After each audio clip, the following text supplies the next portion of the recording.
I'll first start out, and I'd like to thank our crowd. I thought they were, to be on a Monday night at 8:30. The building was full, the student section. Didn't have an empty seat. To see that on a Monday night, I wish we would have played better, especially in the first half. I thought in the second half we were much better on both ends of the floor. We probably felt really good about everybody talking so highly of us after the Wisconsin game, well, at least most people. And didn't turn it into, the type of effort that you want to start the game. But, I thought in the second half we adjusted and played much better. I give a lot of credit to Trayvon, to Kaiser, and to Sean. I thought those three guys played the entire game the way I'd want them to. Played like veterans. Some of the other guys have to play a little bit better, play a little bit harder, be a little bit more locked in, regardless of the opponent. Chris, Trey has actually had statistically one of the better starts that he's had over his 4-year career. Is there anything about what he's doing now that's different? He just seems so comfortable out there, on the offensive end. I mean, so confident.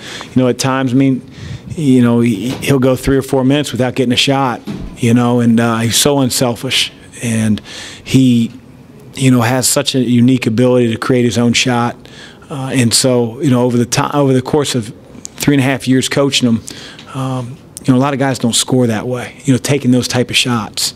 But he's so good at it, and I want him to know I have a ton of confidence in that. But, he's got to be a complete player. I thought a couple ball screens early on. He turned the ball over, and he's worked really hard on that part of his game. Defensively, he was good. He wasn't great. But I want him each and every night to be an all-around player, not just the scorer that we all know he is. Chris, has it been difficult to find minutes for all your post guys this early in the year? I don't know. We just need them to play well when their number's called. We haven't put in a whole lot of zone to this point. When we play zone, that gives them an opportunity to play a little bit more together on the offensive end and not feel as maybe stretched out or as susceptible on the defensive end.